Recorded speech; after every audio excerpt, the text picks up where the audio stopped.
Creo que muchos de ustedes o la mayoría han oído hablar del chupacabras, aquella bestia que en la época de los 90s puso a temblar a varios países enteros, y esto debido a la ola de muerte y desolación que dejaba entre los animales de granja. En mi pueblo no fue la excepción. Yo vivo en la península yucateca, en uno de los tantos asentamientos mayas, y en mi poblado estas muertes no fueron las únicas. Vaya que quizás encontrar animales muertos hubiera sido dentro de lo que cabe el mejor de los casos, pero acá la historia se torna más macabra. En esas épocas, las incidencias en la llamada muerte de cuna aumentaron drásticamente, y fue tanto que estos desafortunados hechos marcaron época que hoy en día la población en su mayoría está conformado por ancianos. Sus números duplican a los jóvenes. Esto a razón de que la mayoría de los recién nacidos de esa época fueron víctimas de una mujer con un pasado devastador y con un presente demoníaco. Ella es la bruja vampira, condenada por el mismo diablo a vagar en búsqueda de la eterna juventud.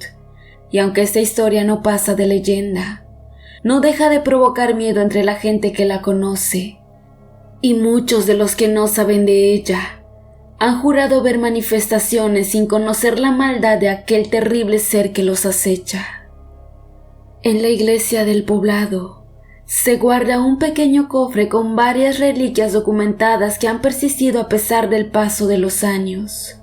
Los escritos de Fray Ángel Ascargorta es uno de ellos, datada en épocas de la Guerra de Castas en el año de 1845. La Guerra de Castas fue una guerra verídica que se libró entre la gente invasora del occidente contra la gente maya cansada de la esclavitud y los métodos de tortura llevados a cabo para la conversión al catolicismo. Entre la gente extranjera que vino hacia Yucatán se encontraba una hermosa mujer llamada Cervantina de Mendoza. Esta mujer era la esposa de uno de los hacendados más poderosos de esa época, Don Juan de Mendoza.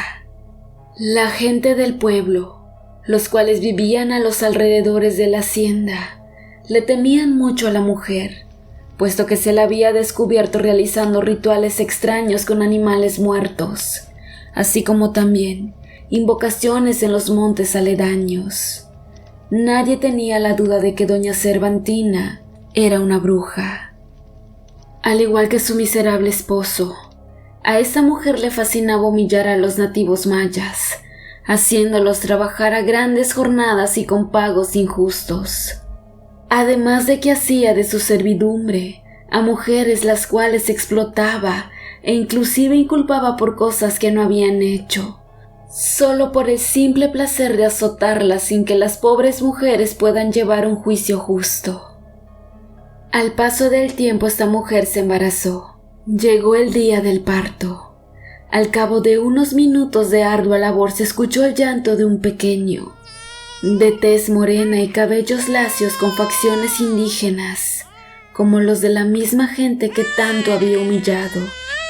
Todos en el pueblo se quedaron boquiabiertos al ver al recién nacido, a excepción de don Juan, que a pesar de su deshonra, él estaba al tanto de todo lo que estaba ocurriendo. Su bella esposa se había hecho amante de Cecilio, el joven capataz de la inmensa hacienda. Él había esperado este momento porque quería hacer sufrir a los tres, y vaya que lo logró. Tan así que se menciona en estos escritos que este terrible suceso fue uno de los principales detonantes de la Guerra de Castas. Don Juan, sin tener expresión alguna en el rostro, se dirigió hacia la partera que había aliviado doña Cervantina, y de un arrebato le quitó al pequeño entre los brazos. Doña Cervantina sabía que su esposo no haría nada bueno. Lloraba implorándole perdón, que la castigara a ella pero al niño no. El señor, como poseído por el demonio, se dirigió hacia una fogata que se encontraba cerca de ellos, y sin más, arrojó al pequeño en ella. Los indígenas lloraban al ver cómo el llanto desesperado del dolor de aquel recién nacido se marchitaba, pero nada podían hacer. Llevarle la contraria a don Juan era la muerte segura. La bruja cervantina lloraba desconsoladamente, pero eso no significaba nada para aquel hombre. Lo siguiente que hizo fue mandar a buscar a Cecilio, quien intentaba huir de la hacienda, pero fue atrapado y cruelmente golpeado en el acto. Después se convocó un evento, y en medio de los indígenas que acudieron, asesinó a aquel joven hombre, cortándole lentamente cada extremidad. El hombre murió dolorosamente. Don Juan solo reía embriagado por el placer de la venganza. En ningún momento el señor dejó de reír y decir que eso le pasaría a cualquiera que se metiera con él.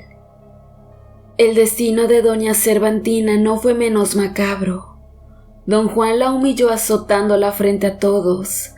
Posteriormente la desnudó y la obligó a caminar por toda la hacienda para que los indígenas vean su vergüenza. Para finalizar, y estando consciente de que ella era una bruja, mandó a poner una hoguera y la quemó viva. Menos mal que la haya dejado morir.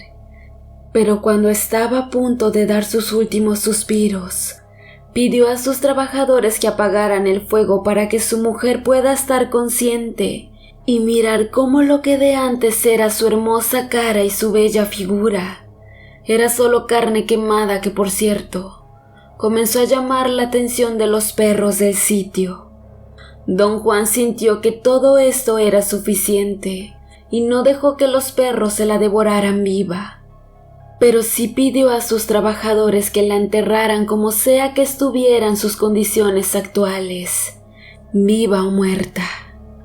La imagen de aquel día quedó grabado hasta la muerte por todo aquel que la presenció. Sin embargo, no siendo suficiente con el terror que hasta el momento se había experimentado, una terrible escena ocurrió al filo de la medianoche. Inexplicablemente, un torrencial aguacero se dejó caer en la hacienda y alrededores. A pesar del gran ruido que provocaba claramente la gente pudo escuchar una gran risa macabra femenina. La risa provenía del sitio donde la bruja cervantina había sido enterrada.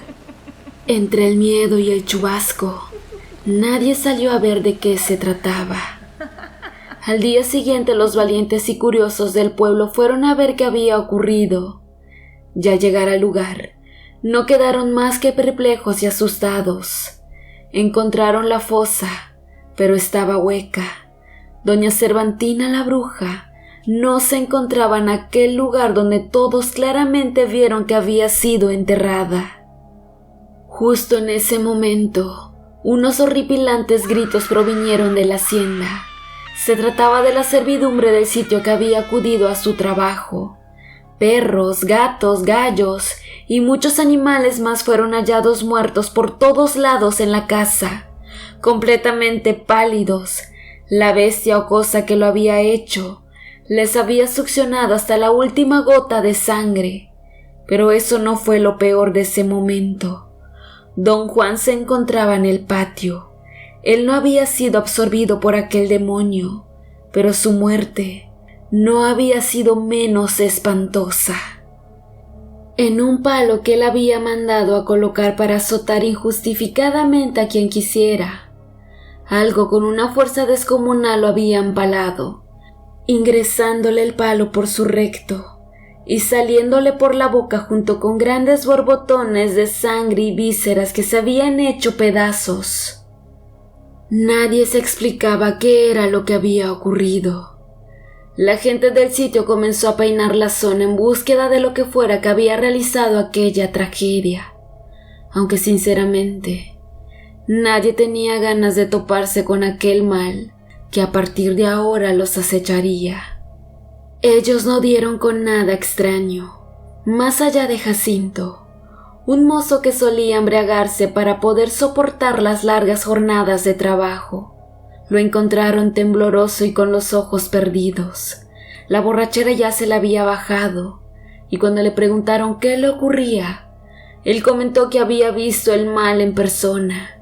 Se había quedado dormido a un lado de la tumba de la bruja, y de repente escuchó como una voz salía de aquel montículo de piedra. La voz al parecer rezaba algo en un idioma desconocido, y fue cuando al parecer fue escuchada. Una figura salió de entre la oscuridad del monte y acudió hacia ella. Aquel ser se le veía vestido de una forma elegante, pero lo que al parecer era una bata no eran más que 2 sendas a las que al abrirlas resultaron sorprendentemente enormes. Con esta se ayudó para desenterrar en cuestión de segundos aquel montículo, y vi cómo estiró la mano en dirección de la bruja, y de ella le caía un líquido, no dudo que sea sangre. Posterior a ello, aquel ser abrió sus alas en señal de triunfo, y de un gran salto llegó hasta el cielo. Se fue volando a la dirección de la luna, hasta hacerse un punto brillante, como si fuera una estrella más de la noche. Después de eso, escuché unos quejidos salir de la tumba de doña Cervantina, y fui rápidamente a mirar si aún se encontraba viva. Terror, sorpresa, incredibilidad y un escalofrío que me recorrió todo el cuerpo fue mi sentir cuando miré el fondo de ese hoyo a la patrona, con el cabello negro brilloso, con un color de tez muy pálida y los ojos negros. Ella se encontraba bastante flaca, pero igual de bella como siempre. Al verme ella me sonrió, y de allá me eché a correr para esconderme, y es así como llegué hacia acá. Nadie en ningún momento tuvo duda de que aquella mujer vampira había sido el causante de todos esos asesinatos en el rancho. Regresó de la muerte vendiendo su alma, con el único objetivo de consumar la venganza. En este momento, los pobladores indígenas, con miedo y coraje por todo lo que habían pasado, decidieron sublevarse contra los invasores extranjeros, y por otra parte, aquellos señores feudales vieron una inminente situación de rebeldía entre la gente indígena y tomaron el empalamiento de Don Juan como el acto principal. Sin duda alguna, ese fue uno de los principales detonantes de la guerra de castas, pero la historia jamás te lo contará.